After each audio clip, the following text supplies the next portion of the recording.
వి gold trusted gold buyers మీరు తాకట్టు పెట్టిన బంగారాన్ని విడిపించి ఈ రోజు ఉన్న మార్కెట్ ధరకు కొనబడును.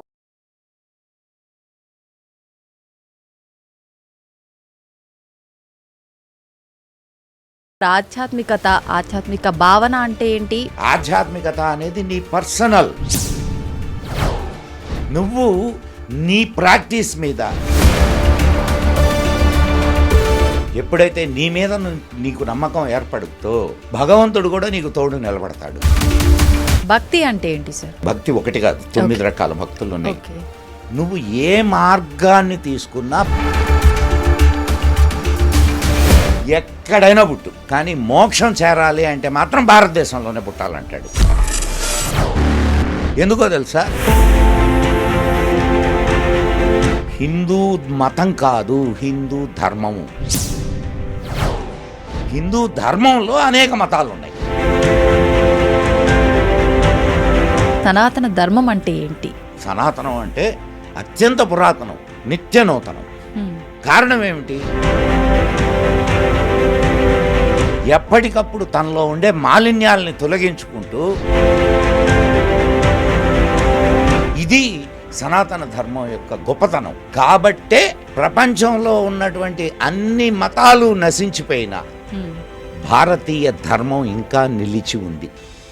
2014లో మోడీ గారిని రాకుండా ఉండుంటే భారతదేశం ముక్కలై ఉండేది. మోడీ రావడం వలన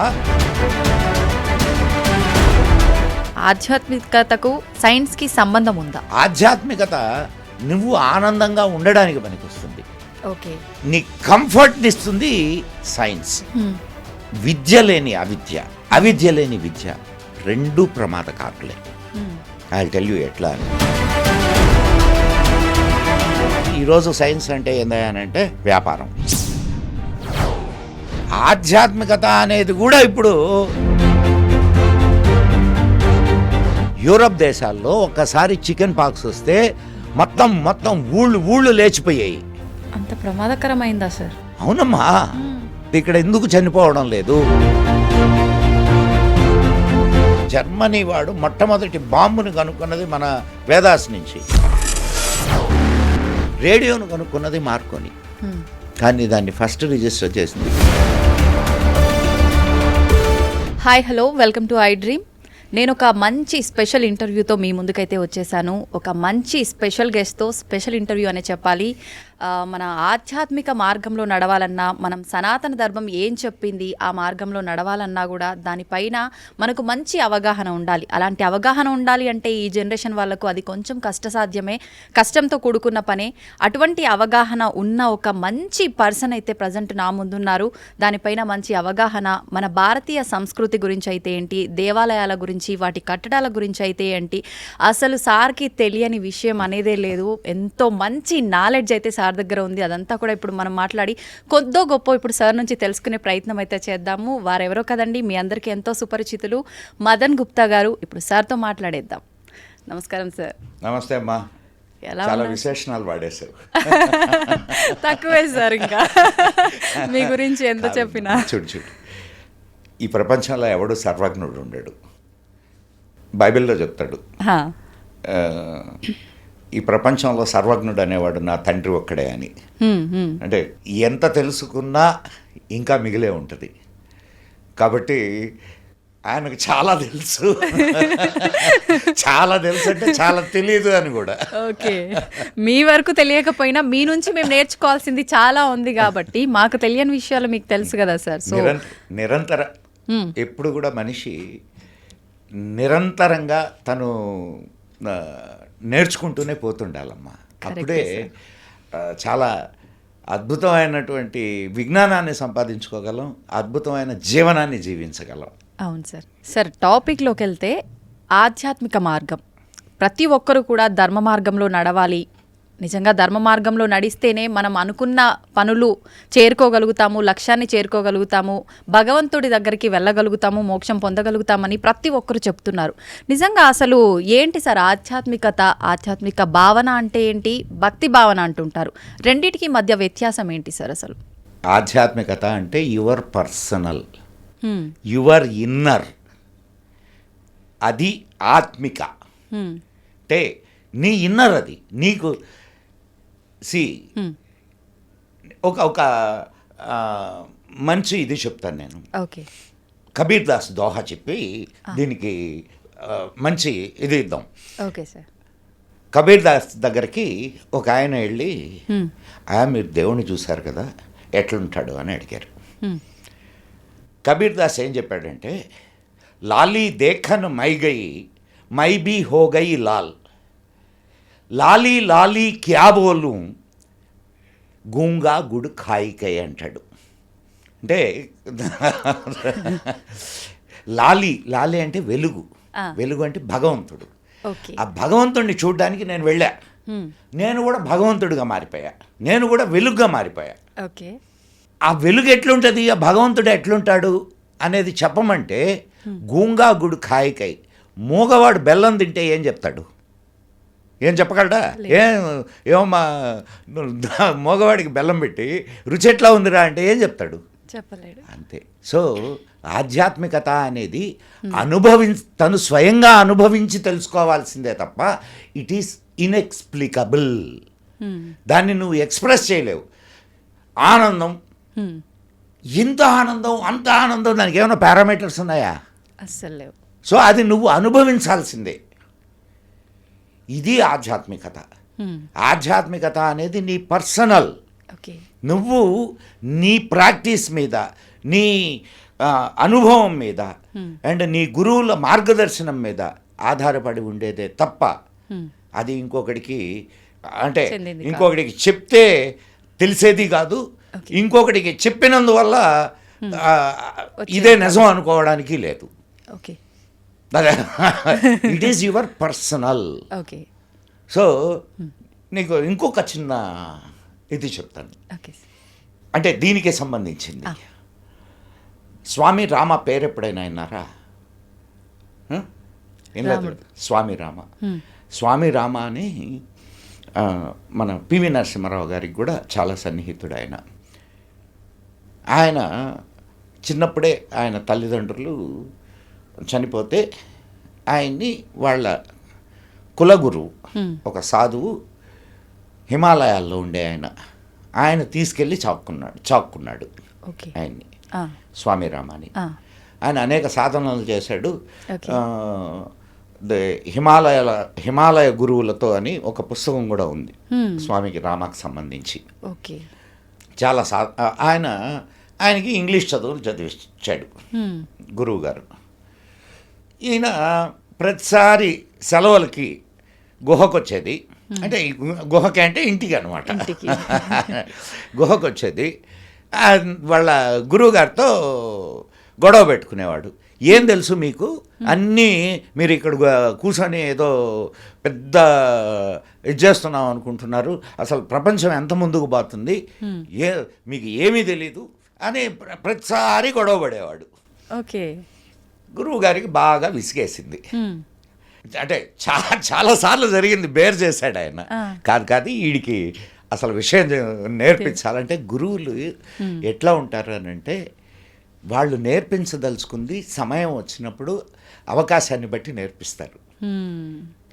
ఆయన ఏం చెప్పాడు ఆయన అంటే, సరేరా బాగుంది, నువ్వు చాలా నేర్చుకున్నావు కదా, నువ్వు నేర్చుకున్నటువంటి దాంట్లో నీ సొంతం అనేది ఏదైనా ఉందేమో చెప్పు నాకు అని అన్నాడు. ఇప్పుడు నువ్వు ఆలోచించు, ఇప్పటి వరకు నేను కానీ నువ్వు కానీ ఎవరైనా నేర్చుకున్నది నా సొంతం అనేది ఏదైనా ఉందా అమ్మా? నీ తల్లి దగ్గర నుంచి, నీ తండ్రి దగ్గర నుంచి, నీ చుట్టుపక్కల ఉన్నటువంటి వీళ్ళందరి దగ్గర నుంచి, నీ గురువుల దగ్గర నుంచి, నీ సొసైటీ నుంచి, లేదు నువ్వు మన ఋషులు ఇచ్చిన పుస్తకాల నుంచి, వీటిలన్నింటి నుంచి నీ సొంతం ఏమీ లేదు. కానీ నీ సొంతం అనేది ఒకటి ఉంది, అది ఆధ్యాత్మికత. అది నీకై నువ్వు తెలుసుకోవాల్సిందే, నీకై నువ్వు ఫీల్ కావాల్సిందే, అంతే తప్ప దానికి అర్థమైందా? అర్థమైంది సార్. నువ్వు అడిగిన క్వశ్చన్కి నేను 2 ఉదాహరణలు ఇచ్చాను. అవును సార్. కాబట్టి నీకు తనకు తాను ప్రాక్టీస్ చేసుకోవాలా. ఉద్ధరే ఆత్మనాత్మానం అంటారు, అంటే నిన్ను నువ్వు ఉద్ధరించుకోవాల్సిందే. అంతే తప్ప నిన్ను వచ్చి ఎవడు ఉద్ధరించాడు. ఆ, అంటే నీకు నువ్వు రియలైజ్ కావాలా, నీకు నువ్వు సాధన చేయాలా, నీకు నువ్వు ప్రాక్టీస్ చేయాలా. ఓకే. ఎవడో ప్రార్థన చేస్తే నీకేం కాదు. కాదు. ఇందో నేను ప్రార్థన చేశాను నీకు జబ్బులు తగ్గిపోతాయి, ఆ, టమాటలు. ఆ, నీకు నువ్వు ప్రయత్నం చేస్తేనే ఎందుకు ఇచ్చాడమ్మా నీకు భగవంతుడు? చేతులు, కాళ్ళు, ఆలోచించే శక్తి ఇవన్నీ నీకు ఇచ్చాడు కదా. అవును సార్. మరి ఏయో జరుగుతాయి, ఏయో ఇదవుతాయి అని అనుకోవడం పొరపాటు కాదు. అంటే ఖచ్చితంగా. నీకు నువ్వు సాధించగలగాల. వివేకానందుడు ఏం చెప్తాడో తెలుసా?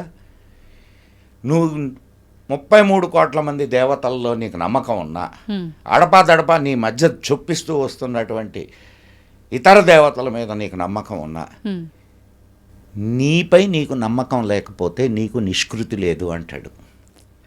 So you should have the confidence on you, then only you can do anything.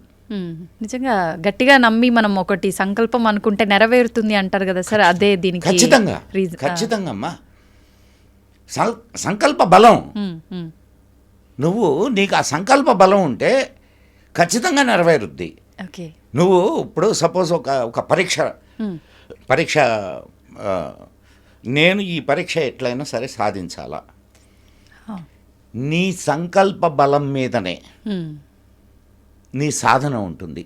Okay. నీ సాధనను అనుసరించే నీకు రిజల్ట్స్ కూడా ఉంటాయి. ఉంటుంది. కరెక్టే సార్. సంకల్ప బలం లేకపోతే నీవు దేన్ని సాధించలేవు. అవును. నేను నికృష్టుణ్ణి, నేను దేనికి పనికిరాను, నన్ను అణగదొక్కారు, నన్ను ముంచేశారు, ఎవరికి వాళ్ళు తక్కువ చేసుకునే వాళ్ళు చాలా మంది ఉన్నారు సార్ అలా. నేను అందుకే చెప్తున్నది, ఇవన్నిటి వల్ల నిన్ను నువ్వు నాశనం చేసుకుంటున్నావు. ఎప్పుడైతే నీ మీద నీకు నమ్మకం ఏర్పడుతో భగవంతుడు కూడా నీకు తోడు నిలబడతాడు. నీ మీద నీకు నమ్మకం లేకుండా గాలిలో దీపం పెట్టి ఆరుద్దంటే ఆగుద్దమ్మా అస్సలు. సో కాబట్టి నీ ప్రయత్నం నువ్వు చెయ్యి, నీ ప్రయత్నం 100% నువ్వు చెయ్యి. ఓకే. దాంట్లో ఏదైనా తక్కువ అయితే ఆయన చూసుకుంటాడు. అదే మనకు కర్మ సిద్ధాంతం చెప్పేది కూడా.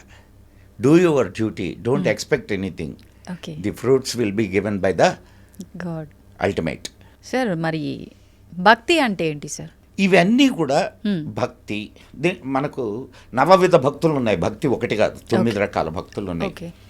పూజనం, సేవనం, ఇట్లా ఈ 9 రకాల భక్తులు కానీ లేదు సాధనలు, అనేక రకాల సాధనలు ఉన్నాయి. యోగ సాధన, ఓకే, అండ్ రాజమార్గం, రాజయోగం, ఇంకా అనేక మార్గాలు ఉన్నాయి. నువ్వు ఏ మార్గాన్ని తీసుకున్నా భగవంతుణ్ణి చేరడానికే. ఓకే. అంతే తప్ప నువ్వు ఈ మార్గంలో పోతేనే అది భారతీయ ధర్మం చెప్పదు. నువ్వు ఇదిగో ఈయన్నే నమ్మితే నువ్వు స్వర్గానికి పోతావు, లేకపోతే నరకానికి పోతావు, లేకపోతే ఇదిగో ఈయన నమ్మకపోతే నిన్ను చంపేస్తాం, అలా లేదు. ఇది భారతీయ ధర్మం చెప్పదు. నువ్వు ఏ మార్గంలో అయినా సరే నువ్వు చిత్తశుద్ధితో, త్రికరణ శుద్ధిగా నమ్మి ప్రయాణం చేస్తే ఖచ్చితంగా నువ్వు అనుకున్నటువంటి గమ్యాన్ని చేరగలవు. ఆ గమ్యం ఏమిటి? ప్రతి హిందువు యొక్క గమ్యము మోక్షం. అంతే సార్. అండ్ వివేకానందుడు ఏం చెప్తాడో తెలుసా? నువ్వు ఎన్నిసార్లైనా పుట్టు, ఎక్కడైనా పుట్టు, కానీ మోక్షం చేరాలి అంటే మాత్రం భారతదేశంలోనే పుట్టాలంటాడు. ఎందుకో తెలుసా? భారతదేశం అనేది మోక్షం అనే సామ్రాజ్యానికి ముఖద్వారం అంటాడు. ఓకే. అంటే ఇక్కడ పుడితే నీకు ఆధ్యాత్మిక జ్ఞానం అబ్బుద్ది. అది ఆయన ఇచ్చేటటువంటి. అందుకే ఆయన ఏం చెప్తాడంటే, నువ్వు ఇతర దేవతలందరినీ నీ దేశాన్ని గురించి ఆలోచించే పని అయితే ఇతర దేవతలందరినీ వదిలేయి, భరతమాతను ఒక్కదాన్నే దేవతగా కొలు. ఒక 50 సంవత్సరాలు నీ దేశం ప్రపంచం మొత్తంలోకి అత్యున్నతమైన స్థానంలోకి వెళ్ళొద్దని చెప్తాడు ఆయన. సో ఆధ్యాత్మికత ఇది అందుకనే భారతదేశంలో అనేక రకాల ప్రాక్టీసులు ఉన్నాయి. ఇప్పుడు అనేక రకాల మతాలు ఉన్నాయి. అవును సార్. హిందూ మతం కాదు, హిందూ ధర్మము. గుర్తుపెట్టుకోండి, హిందూ ధర్మంలో అనేక మతాలు ఉన్నాయి. శాక్తేయం, వైష్ణవం, గాణాపత్యం, సౌరం, ఇంకా వామ మార్గం. నువ్వు ఏ మార్గానైనా వెళ్ళు, నువ్వు చేరేది గమ్యమే. నదీనాం వైశిత్యాదృజు కుటిల నానాపదజుషాం నృణామేకో గమ్యస్త్వమసి పైసామర్ణవైవా అంటాడు. అంటే నదులు వక్రాలుగా కనిపించినా అవక్రాలుగా కనిపించినా చివరికి ఎక్కడికి చేరతాయి? నదీనాం సాగరోగతి, సాగరానికి చేరతాయి. అట్లనే నువ్వు ప్రయాణించే మార్గం అది వంకర టింకరగా ఉన్నా లేదు సాఫీగా ఉన్నా, ఎట్లా ఉన్నా కానీ నువ్వు ప్రయాణించే మార్గం దైవ మార్గం అయితే నువ్వు ఖచ్చితంగా దైవాన్నే చేరుతావు. ఇది మన భారతీయ ధర్మం, మతం కాదు, భారతీయ ధర్మం బోధించేటటువంటి విషయం. సార్, మనం ప్రతి విషయంలో కూడా ధర్మం ఏం చెప్పింది, మన ధర్మంలో ఇది ఉందా లేదా అని ఆలోచిస్తున్నాం ప్రతి ఒక్కదానికి ప్రస్తుతం. అసలు నిజంగా మన సనాతన ధర్మం ఏం చెప్పింది అని తెలుసుకోవడానికి ముందు అసలు సనాతన ధర్మం అంటే ఏంటి? మా ఈ ఈ ఈ ఈ ప్రపంచంలో అనేక మతాలు వచ్చినాయి, వాటికి డేట్లు ఉన్నాయి. ఇదిగో క్రీస్తు పలానా సంవత్సరంలో పుట్టాడు, లేదు అల్లా మహమ్మద్ ఆయన పలానా సంవత్సరంలో పుట్టాడు, వాళ్ళకి డేట్లు ఉన్నాయి. సనాతన ధర్మాల్లో డేట్ ఎక్కడుంది? సనాతనం అంటేనే నీకు there is no date for it. Okay. And అది అత్యంత పురాతనం, నిత్య నూతనం. సనాతనం అంటే అత్యంత పురాతనం, నిత్య నూతనం. కారణం ఏమిటి? ఇప్పుడు ఇది జీవన గంగ. ధర్మం అంటే జీవన విధానం. ఇది ఒక జీవన గంగ, నిరంతరం ప్రవహిస్తూ ఉండే గంగ. ఈ గంగలో మురికి నీళ్ళు వచ్చి చేరుతుంటాయి, అంటే చెడు సాంప్రదాయాలు వస్తుంటాయి, చెడ్డవాళ్ళు ఉంటారు, అనేక రకాలైనటువంటి మురికి చేరుతూ ఉంటుంది. కానీ ఈ ధర్మం యొక్క ప్రత్యేకత ఏమిటంటే ఎప్పటికప్పుడు తనలో ఉండే మాలిన్యాలని తొలగించుకుంటూ నిత్య నూతనంగా ముందుకు వెళుతూ ఉంటుంది. ఇది సనాతన ధర్మం యొక్క గొప్పతనం. కాబట్టే ప్రపంచంలో ఉన్నటువంటి అన్ని మతాలు నశించిపోయినా భారతీయ ధర్మం ఇంకా నిలిచి ఉంది. ఇంకా నిలిచి ఉంది అని అంటే ఒక చిన్న విషయం ఆలోచించండి. ఒకటి శాశ్వతంగా నిలబడి ఉంది అంటే దాంట్లో ఉండే స్ట్రెంగ్తే కదా అది. అండ్ ఇంకొక విషయం ఏమిటంటే భగవంతుడు ఎప్పటికప్పుడు ఈ ధర్మాన్ని కాపాడుతూ వస్తున్నాడు. కారణం ఏమిటంటే ప్రపంచానికి ఈ ధర్మం ఇవ్వాల్సినటువంటి సందేశం ఏదో ఉంది. మళ్ళా ప్రపంచాన్ని ఒక అత్యున్నతమైనటువంటి మానవతా విలువలు కలిగినటువంటి సనాతనమైనటువంటి అంటే ప్రశాంతమైనటువంటి ఆనందకరమైనటువంటి ప్రపంచానికి మూలాలు భారతదేశపు సనాతన ధర్మంలో ఉన్నాయి. అందుకనే ఈరోజు నువ్వు అనేక దేశాల్లో ఇస్కాన్ కానివ్వండి, లేదు అనేక ఇతర అంటే ఈ ధర్మంలో నుంచి వచ్చినటువంటి అనేక పంథాలు అవి ప్రపంచవ్యాప్తంగా కొన్ని లక్షల కోట్ల మందిని ఈ ధర్మం వైపు నడిపిస్తున్నాయి. మీరు ఒకసారి ఋషికేశ్ వెళ్ళి చూడండి, మీకు మన భారతీయుడు చాలా తక్కువ మంది కనిపిస్తారు. హరిద్వార్ ఋషికేశ్ మీరు అటు వెళ్తే మన భారతీయులు తక్కువ మంది కనిపిస్తారు, అందరూ ఫారినర్సే ఉంటారు. వచ్చి ప్రాక్టీస్ చేస్తుంటారు అక్కడ. ఇది ఆధ్యాత్మికత. ఎందుకని అంటారు సార్? మన వాళ్ళము అంతా తెలిసి మన భారతదేశ గొప్పతనం ఎప్పుడు పెరటి చెట్టు వైద్యానికి పనికిరాదమ్మా. ఇప్పుడు నీ దొడ్లో అద్భుతమైన వృక్షం ఉంది, కానీ అది నీకు ఉపయోగకరమైంది అనిపించదు. అనిపించదు. ఓకే, అమృత వృక్షమే అది, కానీ దాని విలువ నీకు తెలుసుకోలేకపోతున్నాం. ఏం చెయ్యాలి సార్ ఈ తరం వాళ్ళకైతే? కొద్దో గొప్ప మీ తరం వాళ్ళకైతే తెలుసు, కానీ ఈరోజు నిజంగా అంటే ఒకనాటి కాలంలో మనం డార్క్లో ఉన్నాం. కారణం ఏంటి? ప్రసార మాధ్యమాలు, ప్రచార మాధ్యమాలు అన్నీ కూడా వాళ్ళ చేతుల్లో ఉన్నాయి. అండ్ ఇంకొక మనకు స్వాతంత్రం వచ్చిన తర్వాత కూడా ఈ ప్రసార మాధ్యమాలని, ప్రచార మాధ్యమాలని, అండ్ మన విద్యా వ్యవస్థని, మన అంటే సినిమాలు కానివ్వండి, వీటిలన్నిటినీ ఒక సెట్ ఆఫ్ పీపుల్ ఎవరైతే ఈ ధర్మాన్ని నాశనం చేయాలా అనుకున్నారో వాళ్ళ చేతుల్లోనే ఉన్నాయి. దానివల్ల ఈ అండ్ నీ స్కూల్ సిలబస్ తీసుకో, ఎక్కడైనా నీకు నీ ధర్మాన్ని గురించి చెబుతున్నాయా? లేదు. పోనీ మానవతా విలువల గురించి చెబుతున్నాయా? లేదు, ఏమీ లేవు. మరి బయటకు వచ్చేటటువంటి వాడు ఒక నెగిటివ్ మైండ్తో వస్తాడు తప్ప ఒక పాజిటివ్ మైండ్తో ఎక్కడొస్తాడు? అయితే ఈరోజు సోషల్ మీడియా అనేది రావడం వలన 10 మందికి విషయాలు తెలుస్తున్నాయి. అన్ని విషయాలని గురించి ఇప్పుడు ఇలా మాట్లాడుకోగలుగుతున్నాం మనం. నిజమే సార్. ఇవన్నీ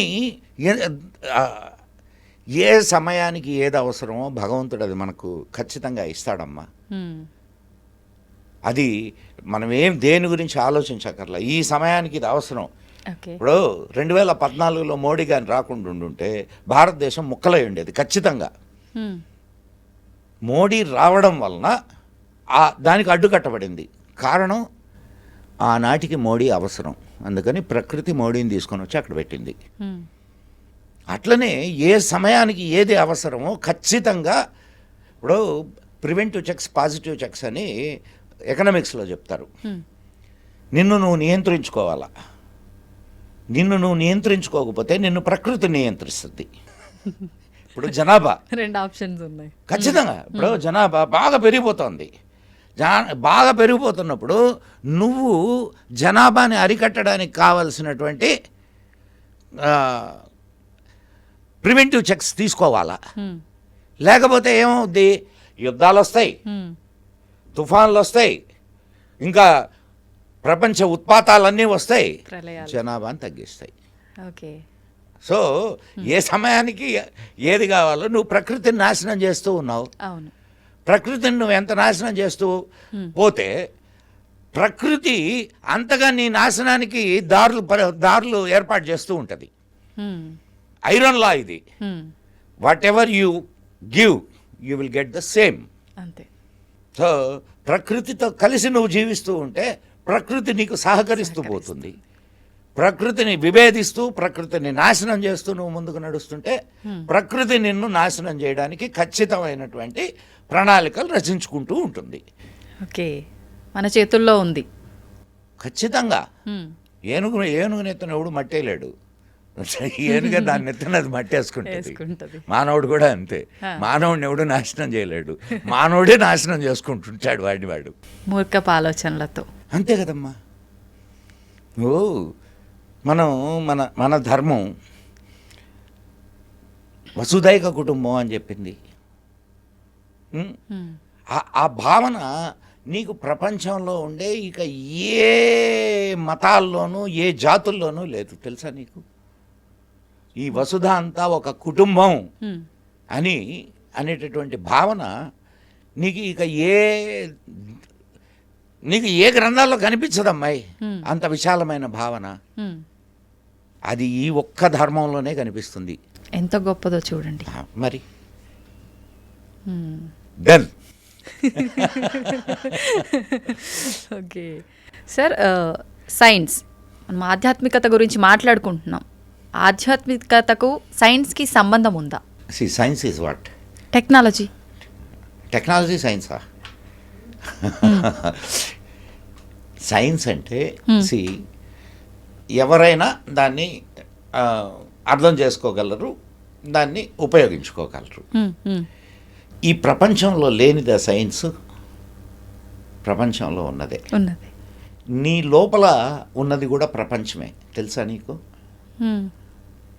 బయట ఎంత ప్రపంచం ఉందో నీ లోపల అంత ప్రపంచం ఉంది. ఓకే. సో బయట ఉన్న ప్రపంచంలో ఉన్న సైన్స్ నీ లోపల ఉన్న ప్రపంచంలో లేదనుకోబాక. మనలో కూడా ఉంది. ఎలా సార్? దాన్నే ఇన్నర్ ఇంజనీరింగ్ అంటారు. Okay. External science and inner science. External science మనకు వేదం చెప్తుంది, విద్యాంచ అవిద్యాంచ యస్తద్వేద ఉభయం సహా విద్యయా మృతమస్నుతే అవిద్యయా మృత్యుంతేర్ధ్వ. దీని అర్థం ఏంటంటే విద్య అవిద్య రెండు కావాలి మనిషికి. విద్య అంటే ఆధ్యాత్మిక విద్య, it is your inner science. Okay. Inner engineering. అవిద్య అంటే ఎక్స్టర్నల్ సైన్స్. ఇప్పుడు నువ్వు హాయిగా కంఫర్టబుల్గా కూర్చున్నావు అండ్ మాట్లాడుతున్నావు, these are all external signs. ఈ రెండు కావాలా అని చెప్పుద్ది. ఇది ఓకే. ఆధ్యాత్మికత కావాలా అండ్ ఎక్స్టర్నల్ సైన్స్ కావాలా. ఆధ్యాత్మికత నువ్వు ఆనందంగా ఉండడానికి పనికొస్తుంది. ఓకే. నువ్వు నీ కంఫర్ట్ని ఇస్తుంది సైన్స్, ఎక్స్టర్నల్. సో ఇప్పుడు కుర్చీలో కూర్చున్నావు, ఇది నీ కంఫర్ట్గా ఉంది లేదు అని చెప్పేది ఏది? నీ ఇన్నర్. అంతే కదా. సో ఇన్నరు ఎక్స్టర్నల్ వేరు కాదు. అండ్ ఈ విద్య లేని అవిద్య లేని విద్య రెండు ప్రమాదకారులే. ఐ విల్ టెల్ యూ ఎట్లా అనేది. సపోజ్ నీకు ఆధ్యాత్మికత లేని ఒక ఇన్వెన్షన్ చేసావు, లైక్ ఆటం బాంబ్. దానివల్ల దాని వెనక ఆధ్యాత్మికత ఏముంది? Yes, it is science. But దాని వెనక ఆధ్యాత్మికత ఏముంది? It is giving destruction. పిచ్చివాడి చేతిలో రాయే అది. పాకిస్తాన్ వాడు ఉసికమంటే చెప్తున్నాడు కదా, నా దగ్గర పావు కేజీ కూడా అణుబాంబులు ఉన్నాయని. సో భయాన్ని కలిగించేది సైన్స్. సైన్సా? Question mark. And external science scientific approach, scientific thinking లేని ఇన్నర్ సైన్స్, అది కూడా మూర్ఖత్వమే. ఇప్పుడు అనేకమైన మూఢాచారాలు ఉన్నాయి. ఈ మూఢాచారాలు నువ్వు దీన్ని ఎట్లా ఆధ్యాత్మికత అని చెప్తావు? సో నీకు ఇన్నర్ సైన్స్ కావాలి, ఎక్స్టర్నల్ సైన్స్ కావాలి. సో సైన్స్ అనేది అయితే ఈరోజు సైన్స్ కూడా పరిస్థితి ఏందా అని అంటే అది స్వార్థపరుల చేతుల్లోకి వెళ్ళిపోయింది. మన వాళ్ళు, నేను అప్పుడప్పుడు కొంతమంది మిత్రులు అడుగుతుంటారు, అసలు మనకు అప్పుడు విద్య ఎక్కడ చెప్పారని. ఇప్పుడు మాత్రం ఎక్కడ చెప్తున్నారు? నీకు డబ్బులుంటే విద్య. అవునా కాదమ్మా? కరెక్టే సార్. అండ్ అప్పుడు నీకు జ్ఞానాన్ని అందించలేదు అని అంటున్నారు. ఇప్పుడు నీకు ఆటం బాంబు ఎట్ట తయారు చేస్తారో తెలుసా? ఎందుకు తెలీదు? నేర్చుకోలేదు కదా సార్. ఎందుకు మరి? నువ్వు నేర్చుకోక, ఆనాడు కూడా నువ్వు నేర్చుకోక అది నీకు అందల. ఆనాడు కూడా నేర్చుకోవాలనుకున్న వాళ్ళకి అందింది. కరెక్టే సార్. అవును. సో కాబట్టి దాంట్లో సైన్స్ చెడ్డది కాదు. సైన్స్ని చెడ్డగా మనం ఉపయోగించుకునే విధానం కరెక్ట్గా లేదు. ఒక కత్తిని తయారు చేస్తే గొంతులు కోయొచ్చు, కూరగాయలు దొరుక్కోవచ్చు. కరెక్టే సార్. సో అది నీ విఘ్నత మీద ఆధారపడి ఉంటుంది. అండ్ దానికి నీ సైన్స్కి ఆధ్యాత్మికతను జోడిస్తే అద్భుతమైన మానవ కళ్యాణం జరుగుద్ది. సైన్స్కి ఇప్పుడు ఆధ్యాత్మికత కారణం కాదు. సైన్స్ అని అంటే ఈరోజు సైన్స్ అంటే ఏందనంటే వ్యాపారం, సైన్స్ అంటే ఆర్థికాభివృద్ధి, సైన్స్ అంటే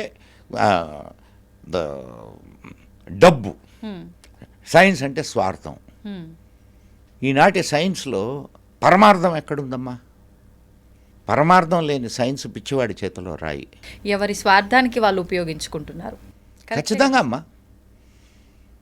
సో కాబట్టి సైన్స్ని మనం దాన్ని అసలు దాన్ని అది నీ జీవనంలో ఒక భాగం. సైన్స్ అని అంటే నువ్వు ఏదో పెద్ద ఇన్వెన్షన్ చేస్తేనే సైన్స్ అనుకోబాక. నువ్వు ఇంట్లో పొయ్యి వెలిగించి దాని మీద నీళ్లు పెట్టి దాంట్లో కొన్ని బియ్యం వేసి వండేది కూడా సైన్సే. అన్నం ఉడికిన తర్వాత తింటున్నావు కదా, is it not science? Science అంటే నువ్వు పెద్ద నిర్వచనాలు ఇచ్చుకొని నీకు పనికి వచ్చే ప్రతిదీ నువ్వు ఇన్వెంట్ చేసావు నీ ఉపయోగం కోసం. అదంతా సైన్సే. దాంట్లో సైన్స్ లేదని బాక. అన్నం వండడంలో సైన్స్ లేదనుకోకు. ఉంది సార్, మీరు చెప్తుంటే నిజంగానే ఉపయోగించుకోవాల్సిన పద్ధతిలో ఉపయోగించుకోలేకపోవటం వల్లే చాలా రకాల అనార్థాలు కూడా జరిగాయి. స్వార్థానికి ఎంతో మంది బలై ఖచ్చితంగా. లేకపోతే ఇవన్నీ ఎందుకుంటాయమ్మా? అవును. ఇంత ఇప్పుడు దారుణాలు జరుగుతున్నాయి. ఈ దారుణాలన్నీ ఎందుకుంటాయి? మానసికమైనటువంటి పరిపక్వత లేకపోవడం, ఆధ్యాత్మిక ఆలోచనలు లేకపోవడం. ఆధ్యాత్మికత అనేది కూడా ఇప్పుడు కమర్షియల్ అయిపోయింది. సో చూస్తున్నాం అన్ని మతాల్లో నేను ఏ ఒక్క మతాన్ని గురించి మాట్లాడడంలే, అన్ని మతాల్లో ఇది కామన్ అయిపోయింది. స్వార్థపరులు ఏదో చెప్పి వాళ్ళ పబ్బం గడుపుకుంటున్నారు. ఒక్కటే గుర్తుపెట్టుకోమ్మా, ఒక సంస్కృతి ఇన్ని వేల సంవత్సరాలు వెళ్ళి విరిసింది అంటే దాని వెనక ఒక విద్య ఉండాలా, వైద్యం ఉండాలా, అండ్ జీవన విధానం ఉండాలా, ఆధ్యాత్మిక ప్రగతి ఉండాలా. ఈ 4 ఉంటే ఆ జాతి నిలబడుద్ది. ఒకవేళ పడిపోయినా పైకి లేస్తుంది. అది ఈ సనాతన ధర్మానికి ఉంది. ఇక్కడ విద్య ఉంది, వైద్యం ఉంది, ఇక్కడ జీవన విధానం ఉంది, ఇక్కడ ఆధ్యాత్మికత ఉంది. సో ఈ 4 ఉన్నాయి కాబట్టి మీకు ఈ అఫ్కోర్స్ విద్యా వైద్యం అనేది జీవన విధానంలో ఒక భాగం అయిపోయి ఉండొచ్చు, కానీ నేను సపరేట్గా చెప్పి ఉండొచ్చు, దట్స్ ఎ డిఫరెంట్ ఇది. కానీ విద్యా వైద్యం కూడా ఇక్కడ భారతదేశంలో చాలా అద్భుతమైనటువంటి విద్య. మీకు ఒక చిన్న వైద్యం గురించి మనం ఒక చిన్న ఇది మాట్లాడుకుందాం. అలాగే సార్. మీరు వచ్చే ముందే ఒక చిన్న సంఘటన జరిగింది. ఇప్పుడు తాయెత్తులు ఉంటాయి తెలుసు కదా సార్? తెలుసు. పిల్లలకి మెడలోనో బొడ్లోనో కడుతుంటారు. ఏంటది తాయెత్తు తెలుసా నీకు? ఎప్పుడైనా విన్నా? పిల్లలకి దృష్టి దోషాలు పోవడానికి అని చెప్పి కడుతుంటారనే విన్నాం సార్. మాయలు మంత్రాలు అంతే. అది కాదా సార్? చెప్తానమ్మా. మీకు 1991లో మాతా పూర్కర్ అని ఒక సైంటిస్ట్, ఇండియన్ సైంటిస్ట్. ఆయన స్టెమ్ సెల్ పేరున్నావా? స్టెమ్ సెల్ అని అంటే బొడ్డు కోస్తారు కదా, బిడ్డ పుట్టినప్పుడు బొడ్డు కోసి పేగు ఉంటుంది, బొడ్డు పేగు. నీకు తెలుసో తెలియదు, ఆ బొడ్డు పేగుని ఇంట్లో పసుపు గుడ్డలో చుట్టి దాచిపెట్టేవాళ్ళు. తర్వాత అది బాగా ఎండిన తర్వాత దాన్ని ఈ తాయెత్తులో పెట్టి సీల్ చేసి నీ మొలకు కట్టేవాళ్ళు. అలా ఇప్పుడు ఎవరు కడుతున్నారు సార్? మరి ఇప్పుడు ఎవరు కడుతున్నారు అనేది కట్టేవాళ్ళు. అండ్ ఈ మన డెలివరీ టైంలో దాన్ని తాంబూలంలో పెట్టి వాళ్ళకి ఇస్తారు. ఏంటి అసలు ఇది? ఈ స్టెమ్ సెల్. ఇప్పుడు ఒక బల్లి ఉంది, బల్లి తోకని మీరు కానీ తెగ్గొడితే చూసారా మీరు ఎప్పుడైనా? బల్లి తెగిన తోక కొట్టుకుంటుంటుంది, ఈ బల్లి వెళ్ళిపోద్ది.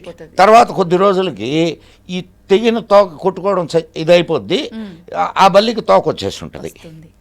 అవును సార్, చూశాను. మానవుడి శరీరంలో కూడా చెడిపోయినటువంటి ఆర్గాన్స్ని మళ్ళా రీప్రొడక్ట్ చేసేదానికి అవకాశం ఉంది. అది ఈ స్టెమ్ సెల్ ద్వారా జరుగుద్ది. ఓకే. మాతాపూర్కర్ 1991లో ఈ విషయాన్ని గురించి ఒక మెడికల్ జర్నల్లో వ్యాసం రాశాడు. తర్వాత 1998లో ఆయన తన పూర్తి రీసెర్చ్ని సబ్మిట్ చేసి దాని మీద పేటెంట్ పొందాడు. ఈరోజు ప్రపంచవ్యాప్తంగా స్టెమ్ సెల్ బ్యాంక్స్ తయారైనాయి. తెలుసా? విన్నావా ఎప్పుడైనా? అసలు వినలా. ఈ బొడ్డు పేగుని ప్రిజర్వ్ చేయడానికి బ్యాంక్స్ తయారైనాయి. అంటే ఫ్యూచర్లో నీకు ఏదైనా ప్రాబ్లం వస్తే ఈ స్టెమ్ సెల్తో దాన్ని ఆ ప్రాబ్లంని క్యూర్ చేసుకోవచ్చు. మరి ఇవన్నీ ఏం తెలియకుండా బొడ్డు పేగుని ఎండబెట్టి మనకు బొడ్లో కట్టారే ఇంతకు ముందా? సైన్సా కాదా అది? సైన్సే సార్. ఇట్లాంటి సైన్స్ బోలెడు ఉన్నాయి మన భారతదేశంలో. మీకు ఇంకొక సంఘటన చెప్తాను నేను, మన దీనికి సంబంధించింది. 1740లో థామస్ క్రూసో అనే ఆయన కలకటాలో అయిన ఈస్ట్ ఇండియా కంపెనీ సర్జన్ కలకటాలో తిరుగుతూ ఉంటే ఒక అతను ప్రతి ఇంటికి పోయి, వాళ్ళ ఇంట్లో చిన్నపిల్లలు ఉంటే ఆ చిన్నపిల్లల దగ్గరికి పోయి ఒక సీసా పట్టుకొని దాన్ని సీసా మూత తీసి ఒక సూది ఉండేది, సూదితో ఆ సీసాలో ద్రావకంలో ముంచి ఆ పిల్లవాడికి అటు గుచ్చేవాడు. ఇదేంటిది, ఏం చేస్తున్నాడు ఇతను? వాళ్ళు కూడా ఇంట్లో ఇప్పుడు మామూలుగా అట్ట అయితే ఇంట్లో వాళ్ళు ఊరుకోరు కదా, కానీ ఇంట్లో వాళ్ళు ఆయన్ని ఆదరంగానే ఇది చేసేవాళ్ళు. అసలు ఏం చేస్తున్నాడు ఇతను, ఏంది ఇది అని చెప్పి దాని మీద పరిశోధన చేయడం మొదలుపెట్టాడు ఈ క్రూసో, థామస్ క్రూసో. మొదలు పెడితే అసలు విషయం ఏమిటంటే చికెన్ పాక్స్ తెలుసు కదా, అమ్మవారు, చికెన్ పాక్స్, స్మాల్ పాక్స్. ఈ చికెన్ పాక్స్ వచ్చి భారతదేశంలో చచ్చిపోయినటువంటి వాళ్ళ సంఖ్య చాలా చాలా చాలా చాలా తక్కువ. యూరప్ దేశాల్లో ఒక్కసారి చికెన్ పాక్స్ వస్తే మొత్తం ఊళ్ళు లేచిపోయాయి. అంత ప్రమాదకరమైందా సార్? అవునమ్మా. ఎందుకు ఇక్కడ లేచిపోవడం లేదు, ఇక్కడ ఎందుకు చనిపోవడం లేదు ఈ చికెన్ పాక్స్ వల్ల, స్మాల్ పాక్స్ వల్ల అనేది గమనించి ఆయన దగ్గరికి వెళ్ళి అడిగితే ఆయన ఏం చెప్పాడంటే, సార్ మా పూర్వీకుల నుంచి వస్తుంది, అమ్మవారు రాకుండా ఇది వేస్తాము, టీకా వేస్తాము. ఇది ఎప్పుడు 1740. అంటే దీనివల్ల మనకు 3 విషయాలు అర్థం కావాలా.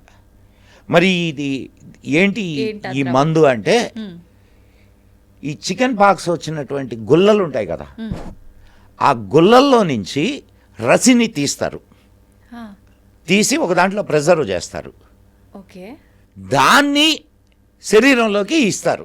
చికెన్ పాక్స్ కి మందుని దాని గుల్లల్లోంచే మళ్ళీ. అదే కదా ఇప్పుడు నీకు వ్యాక్సిన్, నీ వ్యాక్సిన్ అదే. ఇప్పుడు వ్యాక్సిన్ ఇదేంటి చెప్పు నాకు. ఏ వైరస్ని అయితే, ఏ వైరస్ో బ్యాక్టీరియానో దేన్నైతే ఇదో ప్రమాదకారి అనుకుంటారో ఆ వైరస్ని, బ్యాక్టీరియాని కల్చర్ చేసి చాలా తక్కువ మోతాదులో శరీరానికి ఇస్తారు. శరీరంలో ఉండేటటువంటి వైట్ బ్లడ్ సెల్స్ దాంతో ఫైట్ చేస్తాయి, ఇమ్యూనిటీని పెంచుతాయి. అది ఇక మొత్తం వాడి జీవితంలో ఎప్పుడు ఇటువంటి ఇది అటాక్ అయినా ఈ ఇమ్యూనిటీ సిస్టము దానికి ఎగనెస్ట్గా పనిచేస్తుంది. ఇది కదా. మరి ఇమ్యూనిటీ సిస్టమ్ గురించి మనకు తెలిసి ఉండాలా. ఇది ఈ ఒక్క సంఘటన వల్ల ఇమ్యూనిటీ సిస్టమ్ గురించి మనకు తెలిసి ఉండాలా, అండ్ వైట్ బ్లడ్ సెల్స్ని గురించి మనకు తెలిసి ఉండాలా. ఇది ఎట్లా వర్క్ చేస్తుందో మనకు అవగాహన ఉండాలి. ఇప్పుడు వ్యాక్సిన్ కనుక్కుంది ఎవడు అని అంటే ఎవడో పేరు మనం ఫారినర్ పేరు చెప్తాం.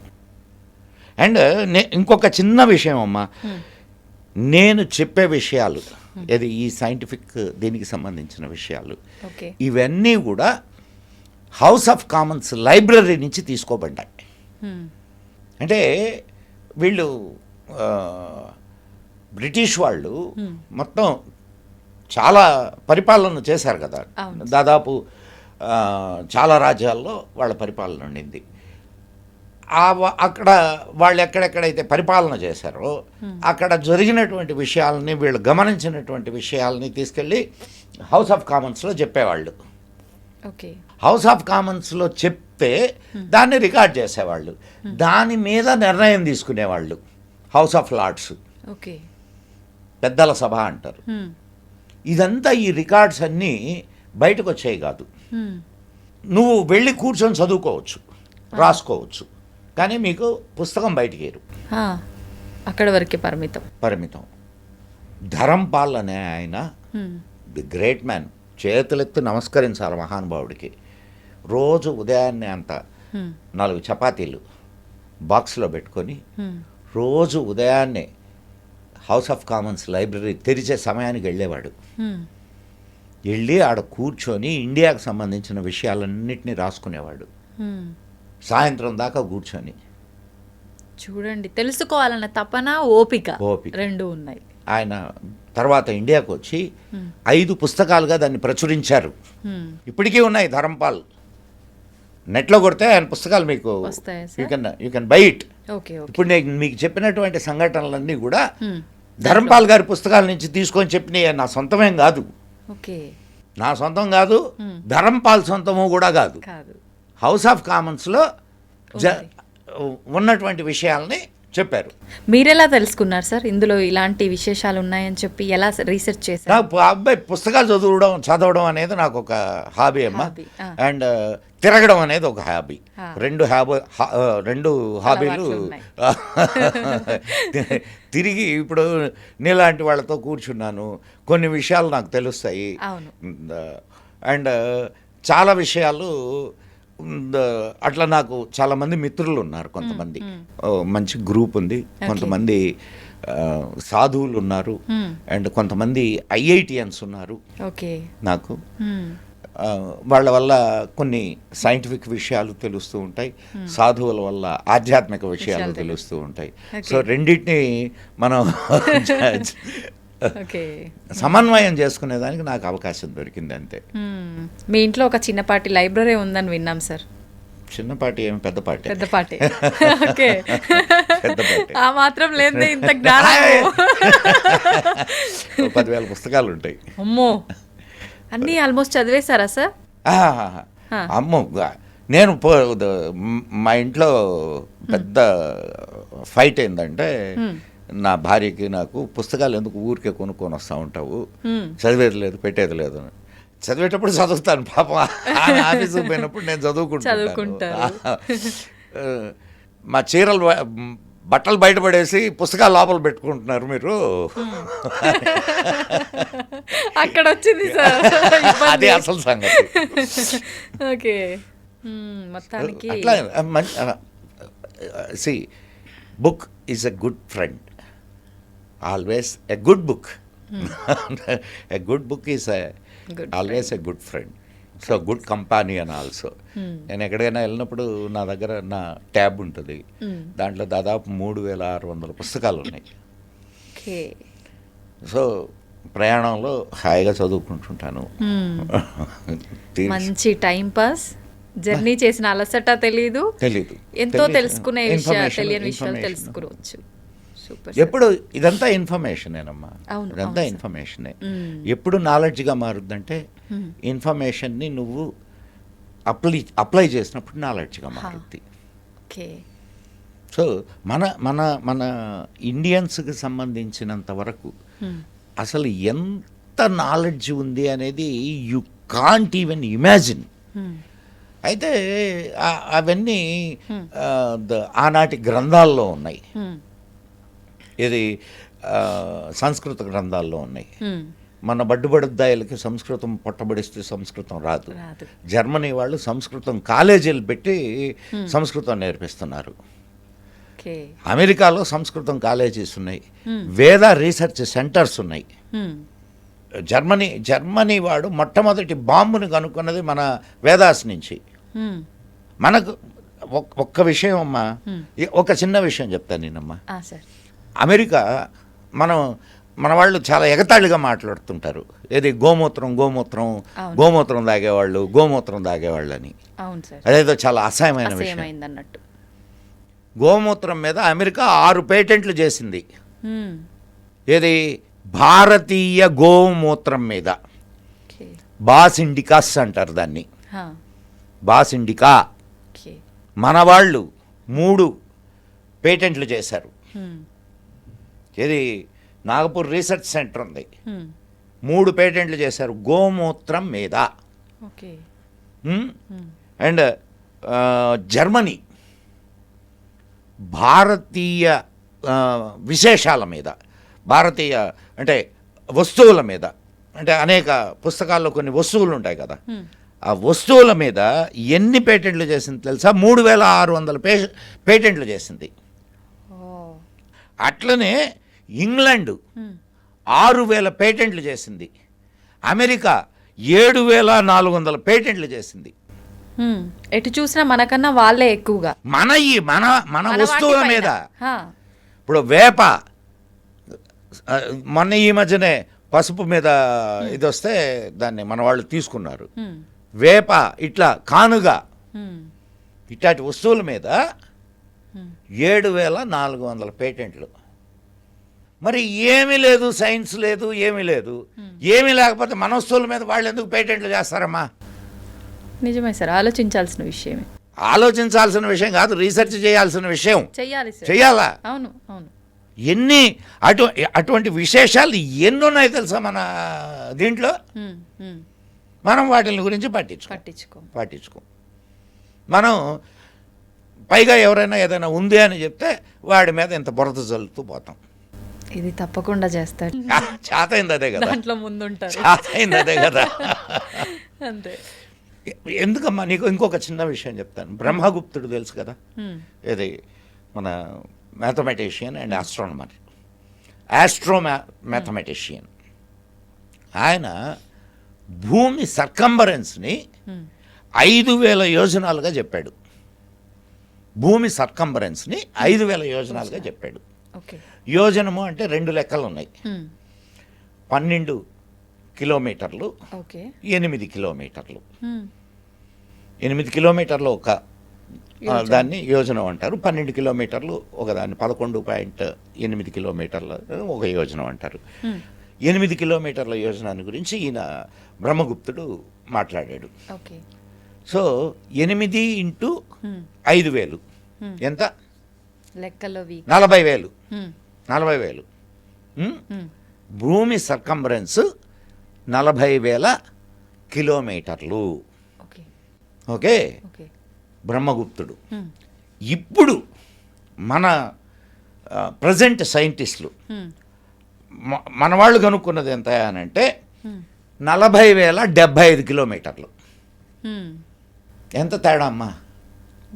కొన్ని వందల సంవత్సరాల క్రితం బ్రహ్మగుప్తుడు 40,000 కిలోమీటర్లు అని చెప్తే ఇప్పుడు మన వాళ్ళు 40,075 కిలోమీటర్లు అని చెప్తున్నారు. ఎంత అక్యురేట్ ఉన్నదో చూడు. చాలా. ఇట్లా అసలు నువ్వు కొన్ని విషయాలు వెళ్తూ ఉంటే, లోపలికి వెళితే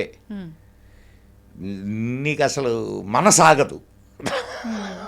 బాబోయ్, ఇన్ని విషయాలు ఉన్నాయా.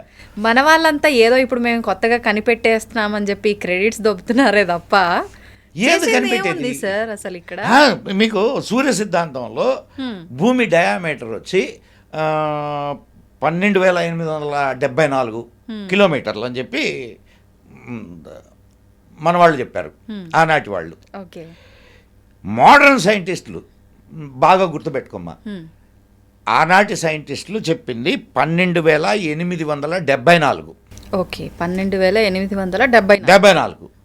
ఈనాటి సైంటిస్టులు చెప్పింది 12,742. పెద్ద డిఫరెన్స్ ఏముంది సార్? డయామీటర్, ఇది భూమి యొక్క డయామీటర్. మరి ఆనాడు ఉన్నది సైన్స్ కాదా? అదే నిజమైన సైన్స్ సార్. అండ్ ఆ రోజు వీటిలన్నిటినీ గ్రహస్థితుల్ని గ్రహగతుల్ని కనుక్కోవడానికి అనేక పరికరాలు ఉండేవి, మనకి అబ్జర్వేటరీస్ ఉండేవి. ఈ రోజు కూడా మనకు అవి కనిపిస్తున్నాయి, తెలుసా మీకు? దాన్ని జంతర్ మంతర్ అంటారు. పేరు సరదాగా ఉంది కదా.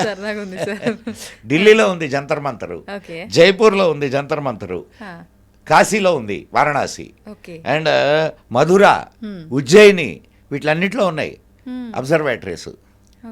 మీరు అక్కడ పోతే కొన్ని కట్టడాలు, చిన్న చిన్న కట్టడాలు ఉంటాయి. ఆ కట్టడాల్లో ఒక్కొక్క గ్రహానికి సంబంధించిన సమయము ఇవన్నీ కూడా ఆ అబ్జర్వేటరీస్ చెప్తాయి. ఓకే. అప్పట్లో మనం మాట్లాడుకునేంత వరకు ఒకప్పటి కాలం కన్నా ఇప్పుడు టెక్నాలజీ పెరిగిపోయింది, ఆలోచన పరిజ్ఞానం. ఒక విషయం మాత్రం నిజం, అన్నీ మన శాస్త్రాల్లో ఉన్నాయని చెప్పను నేను. లేని కూడా ఉన్నాయా సార్? ఉంటాయి. ఎందుకు ఉండవమ్మా? ఇప్పుడు అన్నీ మనకు తెలుసు అనుకోవడము తప్పే, అయితే ఏమీ తెలియదు అనుకోవడము తప్పే. అన్నీ మన శాస్త్రాల్లో ఉన్నాయని అనుకోకూడదు, అయితే ఏమీ లేవని కూడా అనుకోకూడదు. మన దాంట్లో ఉన్నాయి, మనం అధ్యయనం చేయాలా, తెలుసుకోవాలా. అమ్మాయి సరే, నువ్వు అమెరికాకి నువ్వు ఎప్పుడైనా ఏదైనా విదేశాలకు వెళ్ళావా? లేదు కదా, వెళ్ళు. నువ్వు ఏ దేశానికి వెళ్ళినా వారాలు 7. వారాలు 7. ఏం వారాలు మన తెలుగులో చెప్పు? సోమవారం, మంగళవారం, బుధవారం. మొదలు పెట్టాలి ఆదివారంతో మొదలు పెట్టాలి. Okay sir. ఆదివారం, సోమవారం, మంగళవారం, బుధవారం, గురువారం, శుక్రవారం, శనివారం. Very good. ఆదివారం అంటే ఆది అనేది సూర్యుడికి మరో పేరు. ఓకే. హిందీలో రవివార్ అంటారు, ఇంగ్లీష్లో ఏమంటారు? Sunday. రవివార్. సోమవారం హిందీలో ఏమంటారు? ఇంగ్లీష్లో ఏమంటారు? పోనీ చెప్పు. Moon day. సో 7 వారాలు మన దగ్గర నుంచి తీసుకెళ్ళినవి. ప్రపంచం మొత్తం ఈ 7 వారాలనే వాడుతుంది. మూలం ఇక్కడే ఉంది, మూలాన్ని పట్టుకొని అంతా జరుగుతోంది, అంతే కదా సార్? అవునమ్మా, నీకు నేనేమి లేనిది చెప్పలా. అవును సార్, తెలిసిపోతుంది కదా. కానీ తెలిసితే ఇది మందని తెలీదు, అది ఆ లాజిక్ మిస్ అయ్యాం. తెలిసిన విషయమే. ఏది రోజు మనం ఈరోజు ఏం వారం అని అనుకుంటుంటాం, కానీ ఈ వారాల్ని నిర్ణయించింది, నిర్ధారించింది, వాడుకలోకి తీసుకొచ్చింది మన భారతీయులు. ఇంత చిన్న చిన్న వాటిని కూడా మిస్ అవుతున్నాము అని అంటే అసలు జీరో నాలెడ్జ్ సార్.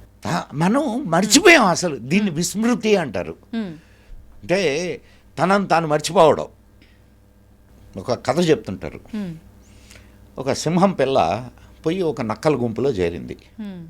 నక్కలాగే ఓళ్ళేయడం, నక్కలాగే అరవడం, నక్కలాగే ప్రవర్తించడం చేస్తుంది. ఓకే. ఒకరోజు సింహాల గుంపు ఒకటి ఆ నక్కల గుంపుని తరిమింది. తరిమితే దాంట్లో వీటికి సింహం పిల్ల దొరికింది. ఆ సింహం పిల్లని తీసుకొని వచ్చి, ఒరే నువ్వు సింహానివే అంటే, నేను నక్కనే అంటది అది. అంటే స్వతహాగా దీని స్వభావం ఉండదా సార్? పెరిగే వాతావరణాన్ని బట్టే ఉంటుందా? అదే కదా, స్వతహాగా స్వభావాలు ఉంటాయి, అది మర్చిపోయింది అది. ఓకే. ఎప్పుడైతే నువ్వు సింహానివే అని చెప్పి దానికి గుర్తు చేశారో అప్పుడు గాండ్రించడం మొదలుపెట్టింది. అది సింహనాదం చేసింది. భారతదేశంలో ఉన్నటువంటి కొంతమంది పిల్లలు కూడా ఇదే పరిస్థితిలో ఉన్నారు. ఒరే బాబు మీరు సింహాలరా, మీకింత నాలెడ్జ్ ఉందిరా అంటే కూడా మేము నక్కలమే. మూర్ఖత్వం, విస్మృతి. మూర్ఖత్వం కూడా కాదు అది, విస్మృతి. వాళ్ళకి చిన్నప్పటి నుంచి నువ్వు అసలు నీకేం లేదు, నీ దేశంలో నీకంతా అంటే మొత్తం ఫారినర్స్ ఇచ్చిందేను. ఇప్పుడు ఫారినర్స్ అమ్మా నీకు ఇవన్నీ రిజిస్టర్ చేసేటప్పుడు ఏది ఈ ఇన్వెన్షన్స్ అన్నీ రిజిస్టర్ చేసేటప్పుడు ఓకే నీ దేశం ఏ పరిస్థితుల్లో ఉండింది? బ్రిటిష్ వాళ్ళ కబంధ హస్తాల్లో ఇరుక్కుపోయి దాస్యంలో ఉండింది. అవును సార్. మరి దాస్యంలో ఉన్నప్పుడు నీ నీ ఇన్వెన్షన్ని వాడు ఎట్లా గుర్తిస్తాడు? అస్సలు గుర్తు. నీ ఇన్వెన్షన్నే వాడి పేర్లతో రాసుకున్నారు. అట్లా చాలా జరిగినాయి. ఇట్లా చాలా జరిగినాయి. మార్పులు. రేడియోను కనుక్కున్నది మార్కోని, కానీ దాన్ని ఫస్ట్ రిజిస్టర్ చేసింది చంద్రబోస్. చెట్లకు ప్రాణం ఉందని కనుక్కున్నవాడు ఆయనే కదా. చెట్లకు ప్రాణం ఉందని చాలా వేల సంవత్సరాల క్రితమే మనకు వృక్షశాస్త్రాలు ఉన్నాయి, చాలా ఉన్నాయి. సో మనం మళ్ళా ఒక్కసారి మన పూర్వ స్మృతి అంటే మనం సింహాలం అని గుర్తించుకోగలిగితే చాలు. నీ జాతి గౌరవం నీది కాదా అమ్మా? నీ జాతి గౌరవాన్ని నువ్వు కాకపోతే ఇంకెవరు నిలబెట్టుకుంటారు? ఎవరికి వాళ్ళు స్వతహాగా గుర్తింపు తెచ్చుకోవడానికే తపన పడుతున్నారే తప్ప అలా ఎవరు ఆలోచిస్తున్నారు సార్? ఎట్లా వస్తుందమ్మా గుర్తింపు? నిన్నెట్ట గుర్తిస్తారు? నీ పర్సనల్గా నిన్నెట్ట గుర్తిస్తారు? ఇండివిజువల్గా నిన్ను గుర్తించరు ప్రపంచం. నువ్వు ఫలానా జాతికి సంబంధించినటువంటి ఈరోజు ప్రపంచంలో యోగా ప్రపంచవ్యాప్తంగా ఒక దేనికి వచ్చింది. మరి నీ భారతదేశానికి గుర్తింపా అది, లేకపోతే ఇండివిజువల్గా నేర్పించే నీకు గుర్తింపా? భారతదేశానికి. ఎప్పుడైనా భారతదేశం ద్వారా, భారతదేశ విద్య ద్వారా నీకు గుర్తింపు వచ్చింది అక్కడ. అమ్మ ఆమె గొప్ప యోగా టీచరు. దేశం ఇచ్చినటువంటి నాలెడ్జ్ యోగా ద్వారా నీకు గుర్తింపు వచ్చింది. అది అట్లా రావాలా. ఇండివిజువల్గా గుర్తింపు ఎంతసేపు నిలబడుద్దమ్మా? మన పూర్వీకులు కూడా అనేక గ్రంథాలకు తమ పేర్లు కూడా రాసుకోవాలా. ఎందుకంటారు సార్? వాళ్ళ పేరు ఇదంతా అవసరం లేదమ్మా. దేర్ నాలెడ్జ్ అది మనం ఇవ్వాల్సింది, అది ఇస్తున్నాం. ఎనఫ్. నాకు పేరుతో స్వార్థం లేదు. మాకు తెలిసింది నలుగురికి పంచాలి అన్న ఆలోచన. అంతే. ఓకే సార్, ధ్యానం అన్నారు కాబట్టి ధ్యానం వల్ల ఎన్నో రకాల సమస్యలకు పరిష్కారం దొరుకుతుంది, ధ్యానం చేయడం చాలా మంచిది అని అయితే ఇప్పుడు ఒక అవగాహన ప్రతి ఒక్కరిలో ఉంది. కానీ ధ్యానం అనేసరికి కొంతమంది మాత్రమే చేయగలుగుతున్నారు, సామాన్యులు చేయలేకపోతున్నారు, చేయడానికి అసలు సిద్ధంగా సామాన్యం అసామాన్యం ఏముండదమ్మా, ఏముండదు. ఇప్పుడు నువ్వు కళ్ళు మూసుకొని కూర్చోవాలా, నేను 10 నిమిషాలు కళ్ళు మూసుకొని కూర్చోవాలా. ఫస్ట్ స్టెప్ అది. ఏది? నేను 10 నిమిషాలు కళ్ళు మూసుకొని కూర్చోవాలా. 10 నిమిషాలు కాదు, 1 నిమిషం కళ్ళు మూసుకొని కూర్చోవాలా. రైట్. కూర్చోవడం ప్రాక్టీస్ చేయి. ఎవడైనా చేస్తాడు. 1 నిమిషం కళ్ళు మూసుకొని కూర్చోలేవా? కూర్చోవచ్చు, కానీ వస్తున్నా అక్కడికే వస్తున్నా. రెండవ స్టెప్, నేను ఏమీ ఆలోచించకుండా ఉండాలా. ఉండగలవా? సాధ్యపడదు సార్. పడుద్ది. అయితే ఇమీడియట్గా రావాలా అంటే రాదు. ఏమీ ఆలోచించకుండా ఉండాలా అనేది కూడా ఆలోచనే, అంతే కదమ్మా? కరెక్టే సార్. సో దాన్ని బోలెడు ఆలోచనలు అలల్లాగా వస్తూ ఉంటాయి. రాని నువ్వు దాన్ని సాక్షిభూతంగా చూస్తూ ఉండు. ఉండంగా అది అలవాటు అవుద్ది. ఎప్పుడైతే నీకు అది అలవాటులోకి మారిందో, సామాన్యుడైనా చేయొచ్చు, అసామాన్యుడైనా చేయొచ్చు. 1 నిమిషానికి 2 నిమిషాలు అవుద్ది, 2 నిమిషాలది 4 నిమిషాలు అవుద్ది. థాట్లెస్ స్టేజ్కి నువ్వు వెళ్ళగలిగితే దాన్ని సమాధి అంటారు. అండ్ నీకు ఒక చిన్న ఒక తమాషా అయిన విషయం చెప్తాను. నేను రాత్రి హాయిగా నిద్రపోయా, మంచి నిద్ర. నీకు నిద్రలో ఏం జరిగింది ఏమన్నా గుర్తుంటుందా? గుర్తుండదు సార్. అంటే ఏమైంది అక్కడ? నువ్వు లేవా? ఉన్నావు కదా, కానీ నీకెందుకు తెలియడం లేదు? అది గాఢ నిద్రలో ఉన్నాము. ప్రశాంతంగా అదే ఆలోచన లేని స్థితిలో. ఆ, ఇప్పుడు కరెక్ట్ మాట మాట్లాడావు. ఏం చెప్పావు? ఆలోచన లేని స్థితి. ఆలోచన రహిత స్థితి. ఆ స్థితిని నువ్వు నిద్రపోయేటప్పుడే కాకుండా మామూలుగా ఉన్నప్పుడు కూడా ధ్యానంలో నువ్వు కావాలనుకున్నప్పుడు ఆ స్థితిని నువ్వు పొందగలవు. ఓకే. అది సరే. దీనివల్ల ఏంది ప్రయోజనం? నీ రెండో ప్రశ్న కదా అది. ఏది? ధ్యానం చేయడం. ఏంటి ప్రయోజనం? ఏంటి ప్రయోజనం అని అంటే, నువ్వు దేని మీదైనా కాన్సన్ట్రేషన్ చేయడానికి మొదలు పెడితే 100% కాన్సన్ట్రేషన్ కుదురుద్ది. ఓకే. ఒక్కటి. రెండవది, బాగా అలసిపోయావు, బాగా అలసిపోయావు. నువ్వు ఆ థాట్లెస్ స్టేజ్కి ఒక్కసారి కానీ వెళ్ళగలిగితే నీ బాడీ మళ్ళీ ఫ్రీ అయిపోద్ది. రాత్రి బాగా అలసిపోయి పడుకున్నావు, ఉదయానికి ఫ్రెష్ అవుతున్నావు. ఎట్లా అవుతున్నావు? Because of that thoughtless stage. అర్థమైందా? ఆ థాట్లెస్ స్టేజ్లో నువ్వు ఎంతసేపు ఉంటే నీ బాడీలో అంత ఎనర్జీ డెవలప్ అవుద్ది. ఓకే. This is yoga. ఆలోచనలను అదుపు చేసే శక్తి మనకు అలవాటు పడుతుంది కాబట్టి, నీకు ఎప్పుడైతే ఆలోచనల్ని అదుపు చేసే శక్తి ఏర్పడుద్దో నువ్వు ఏ ఆలోచనైనా కంట్రోల్ చేయొచ్చుగా. సో నీ ఎమోషన్స్ని కంట్రోల్ చేయొచ్చుగా. అవును సార్. నీ అడ్మినిస్ట్రేషన్లో ఎంత అద్భుతమైన ఫలితాలని తీసుకురాగలవు నువ్వు. చాలా అద్భుతంగా, చాలా అద్భుతంగా సార్. ఎమోషనల్ ఇంటెలిజెన్సీ అంటారు. అంటే నీ ఎమోషన్స్ని చాలా ఇంటలెక్చువల్ ఫ్రేమ్లో వాడుకోవచ్చు. కరెక్ట్గా బ్యాలెన్సింగ్ ఉంటుంది ప్రతి ఒక్క దాంట్లో. బ్యాలెన్సింగ్ ఉంటుంది. అవును సార్. దానికనే యోగాలో మంచి కొటేషన్ ఉంది. యోగ కర్మసు కౌశలం అంటారు. అంటే యోగా చేయడం వలన, యోగంలో ధ్యానం కూడా ఒకటి. ఓకే. అష్టాంగ మార్గం అంటారు, 8 రకాల మార్గాలు. ఈ యోగం చేయడం వల్ల, యోగా ప్రాక్టీస్ చేయడం వల్ల నువ్వు కర్మసు కౌశలం, నువ్వు చేసేటటువంటి పనిని చాలా కౌశలంగా చేయగలవు. కౌశలంగా అంటే ఎఫిషియెంట్గా చేయగలవు. ఓకే. యోగ కర్మసు కౌశలం. నువ్వు ఒక్కొక్క విషయాన్ని తీసుకుంటే అదొక సముద్రం.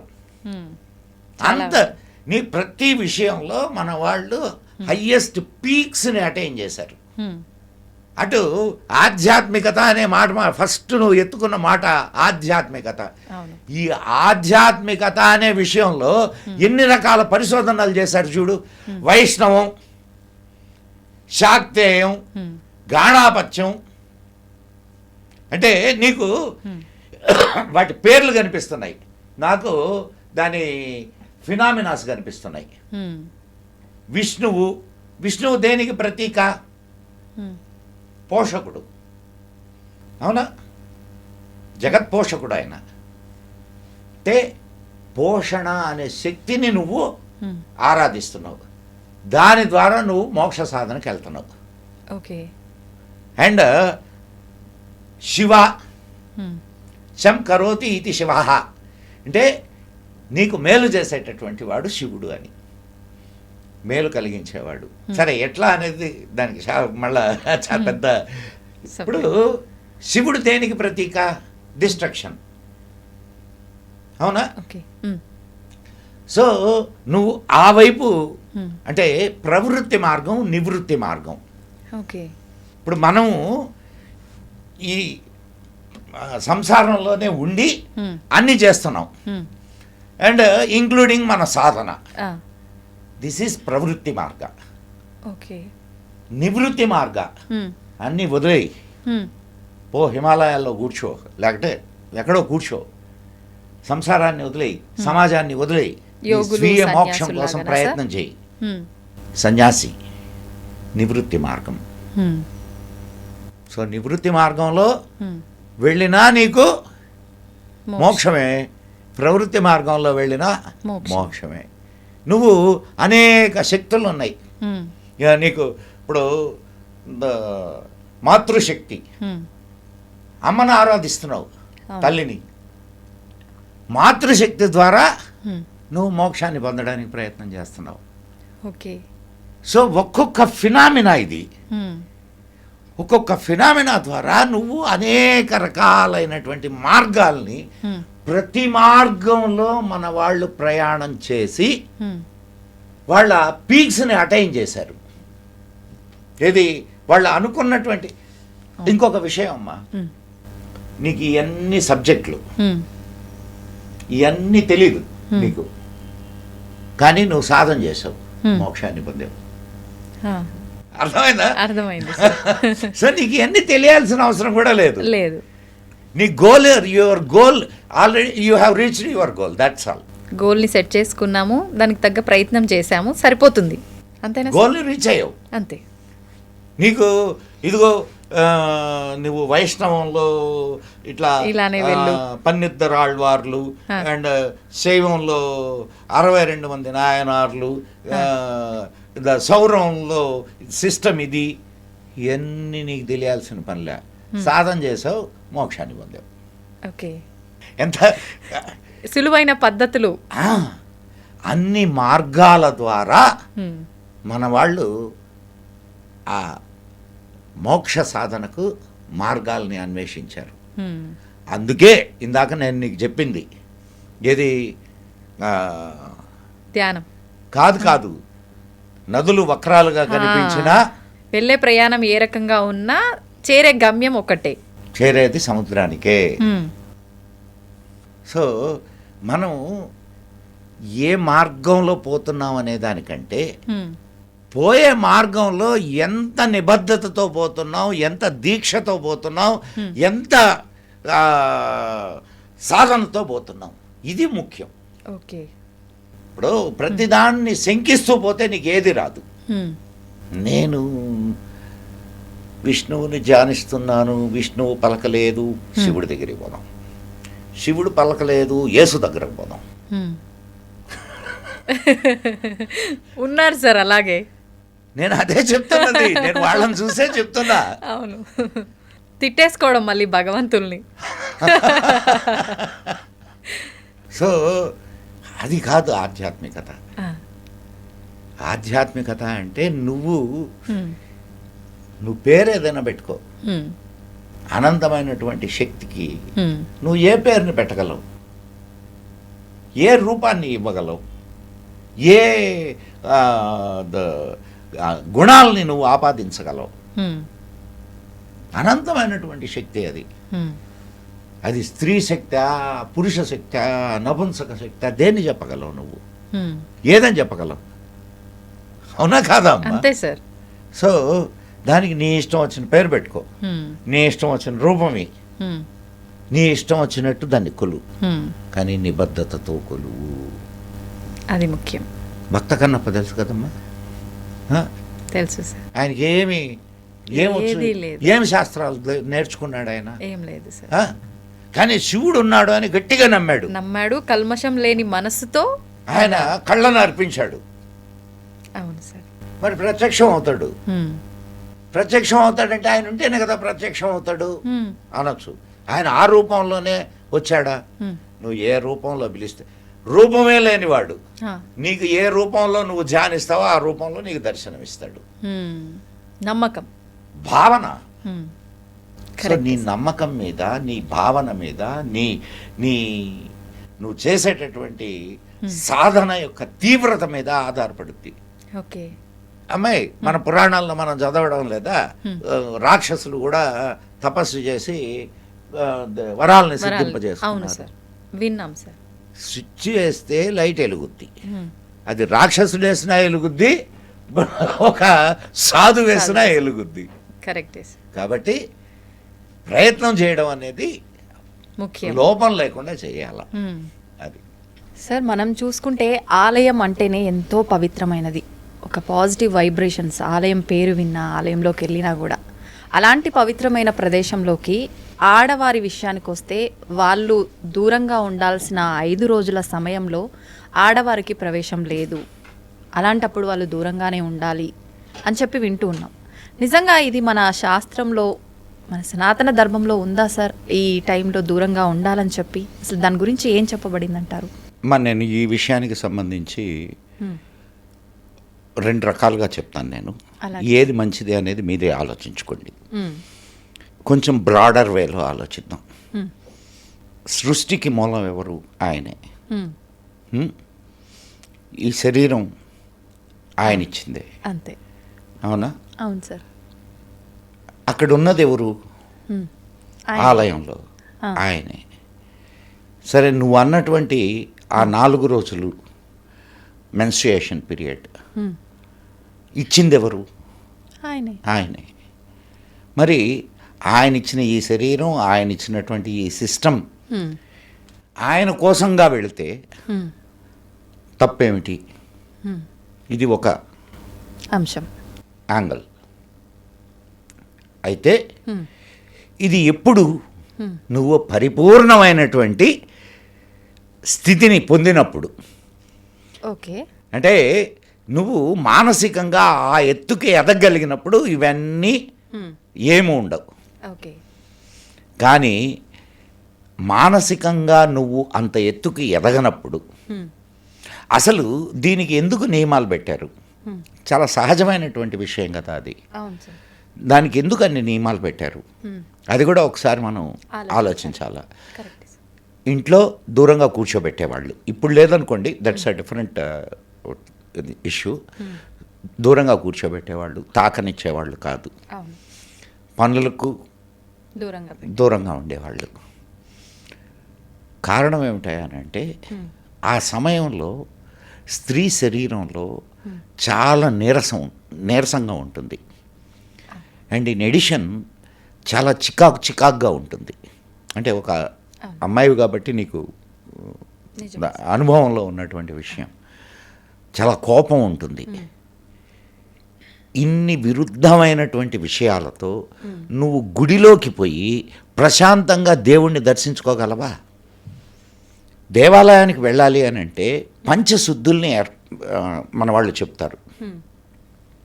దేహశుద్ధి అంటే స్నానం చేయాలి పరిశుద్ధంగా.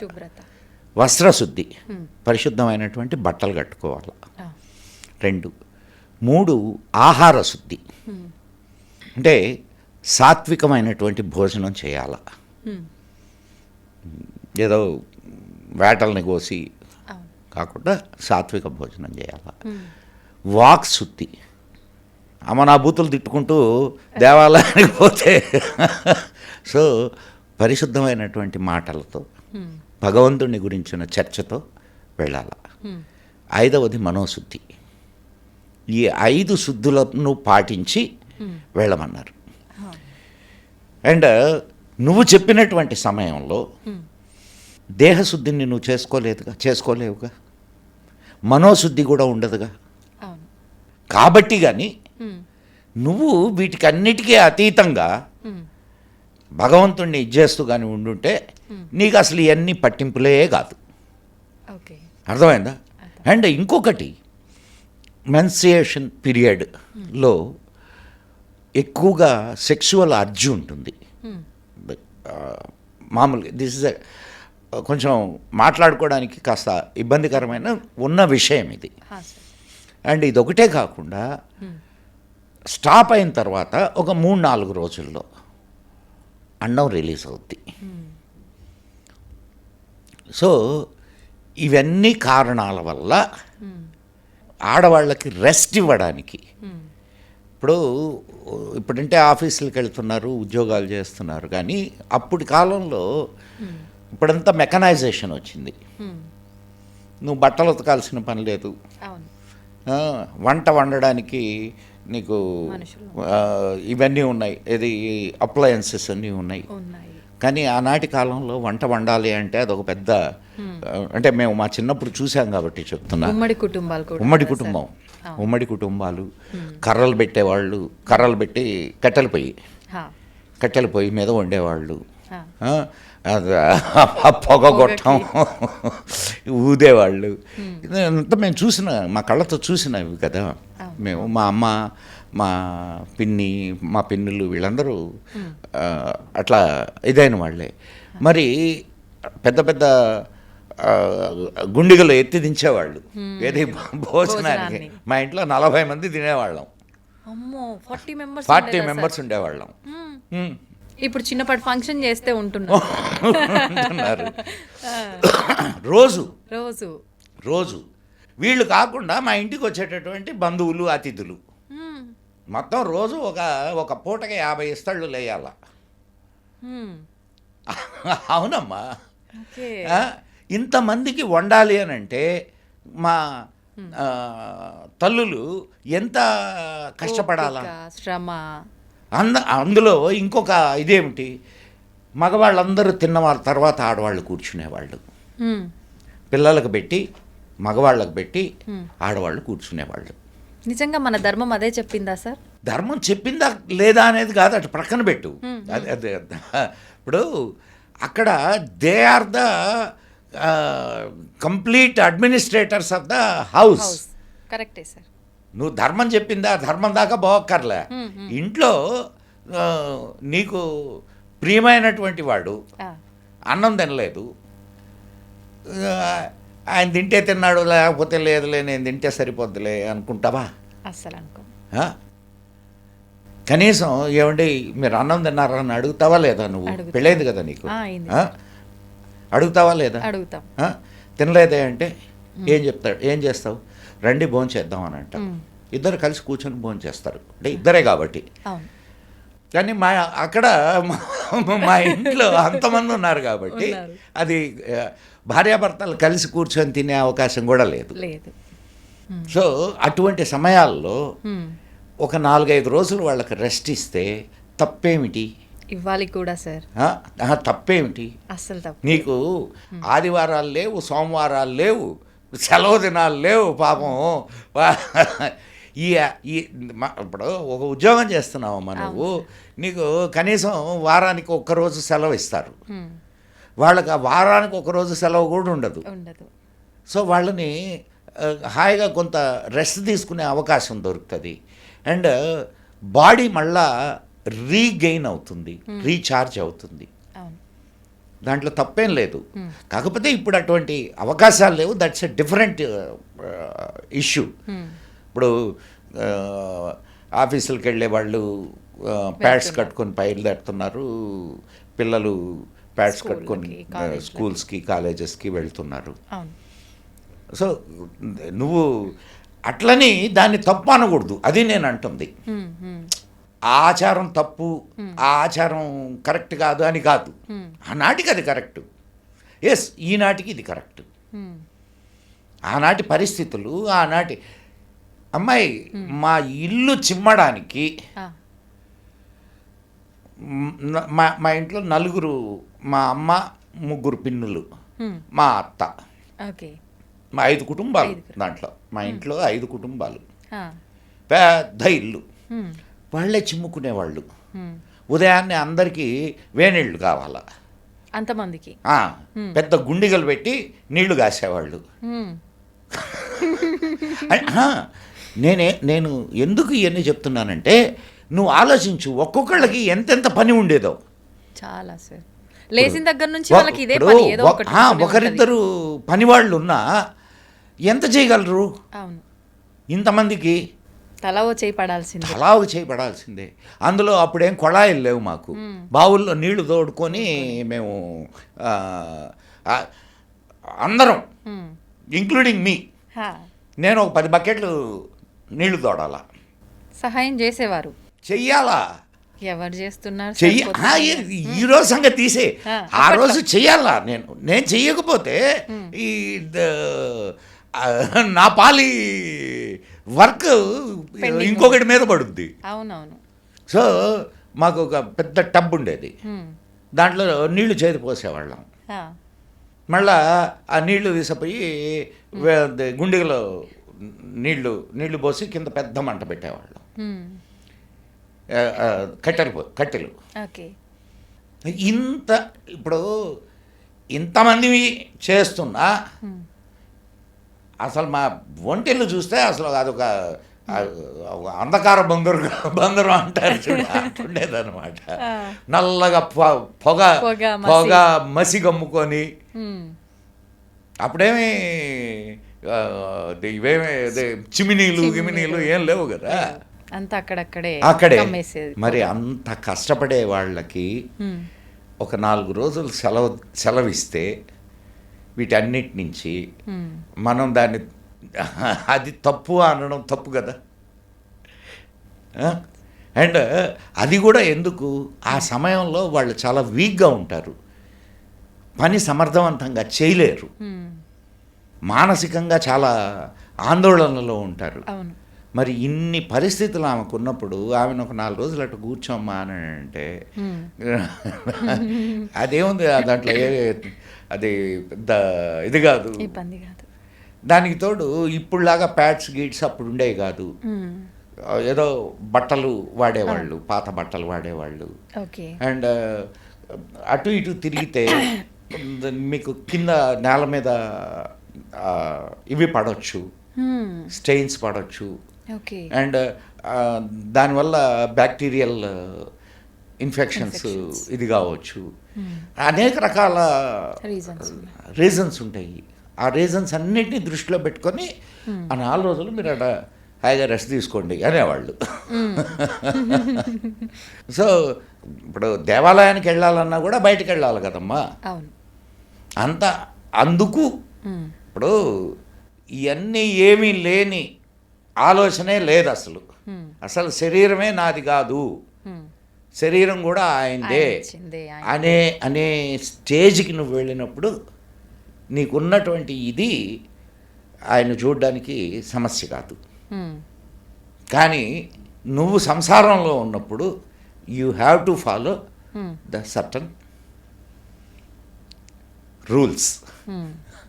అది ఓకే, వాస్తవంగా మీరు చెప్పిన అన్ని నిజాలే. ఇప్పుడు కూడా అలా అర్థం చేసుకొని ఆ 4 రోజులు రెస్ట్ ఇచ్చి పక్కన పెట్టే వాళ్ళైతే చాలా తక్కువ మంది ఉన్నారు. కాదమ్మా, ఎట్లా ఇస్తారు చెప్పు? నేను ఒక్క మాట అడుగుతాను చెప్పు. ఒక గవర్నమెంట్ ఉద్యోగమో లేదో ఒక ప్రైవేట్ కంపెనీలో ఉద్యోగం చేస్తున్నది, నువ్వే చేస్తున్నావు. నిన్ను మీ ఆయన అంటే అర్థం చేసుకోగలడు, మీ కంపెనీ ఓనర్ ఎక్కడ అర్థం చేసుకుంటాడు చెప్పు? 4 రోజులు నువ్వు సెలవు పెడితే కెన్ దే టాలరేట్? అంటే నేను దీని గురించి కాదు చెప్తున్నది, ఏందమ్మా ఇంకా మూఢనమ్మకాలు అంటారు సార్. సో ఇప్పుడు పాసిబిలిటీస్ లేవు.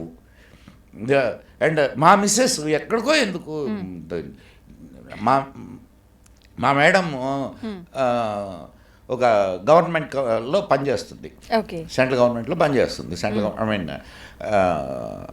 పబ్లిక్ సెక్టర్ యూనిట్లో పనిచేస్తుంది. ఆమె 4 రోజులు సెలవు పెట్టింది అనుకో, ఎంత ఇబ్బంది చెప్పండి? సెలవులు దొరుకుతాయా? దొరకవు. 12 నాలుగు 48 సెలవులు ఎక్కడికే పోతాయి. సో ఆ సమయంలో అది కరెక్ట్, ఆ సమయంలో అది కరెక్ట్, ఈ సమయంలో ఇది కరెక్ట్. కాబట్టి ఇప్పుడు ఆ రోజుల్ని ఈ రోజుల్లో ఈ రోజుల్లో కూడా హౌస్ వైఫ్స్ ఉంటే అట్లా చేయొచ్చు, తప్పేం లేదు. వాళ్ళకి 4 రోజులు రెస్ట్ ఇచ్చినట్టు ఇంట్లోనైనా. వర్కింగ్ ఉమెన్స్ ఉన్నప్పుడు ఇది కరెక్ట్, అండ్ హౌస్ వైఫ్స్ ఉన్నప్పుడు అది కరెక్ట్. సెలవులు పెట్టడానికి వీలు పడదు, కానీ కంపెనీనే సెలవులు ఇస్తే బెటర్ కదా సార్. అడుగుదాం.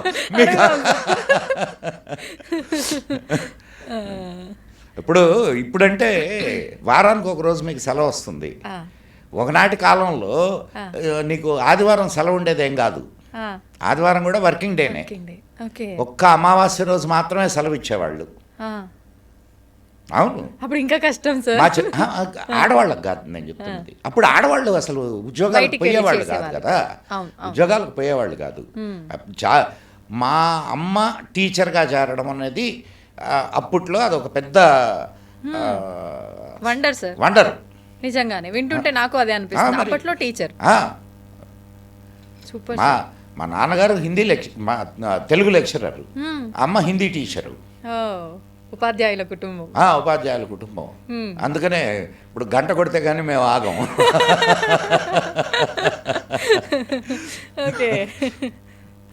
సో అది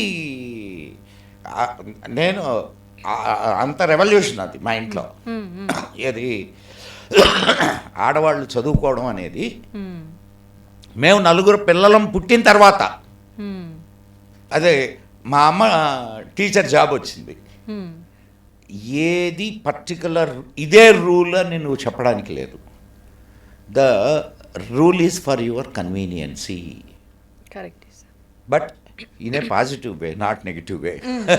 నేను వాడిని చంపుతాను, వాడి డబ్బు దోచుకుంటాను, దిస్ ఈజ్ మై రూల్ అది కరెక్ట్ అనేది కాదు.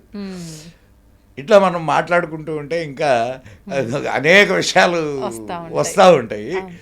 సో ఇంకొకసారి మనం తప్పకుండా మంచి విషయాల గురించి మాట్లాడుకుందాం. సార్, నిజంగా మీ విలువైన సమయంలోంచి కొంత సమయాన్ని మాకు కేటాయించి కొన్ని మంచి విషయాలు మాకు తెలియపరిచినందుకు కృతజ్ఞతలు సార్. నమస్తే. నేను ఎవరో వేరే వాళ్ళకి తెలియపరచడం లేదమ్మా, నా బిడ్డలకి, నా జాతి వాళ్ళకి తెలియజేస్తున్నా. కాబట్టి ఇది కూడా నాకు కూడా సంతోషకరమైనటువంటి విషయమే. సంతోషం సార్. ఓం నమః శివాయ.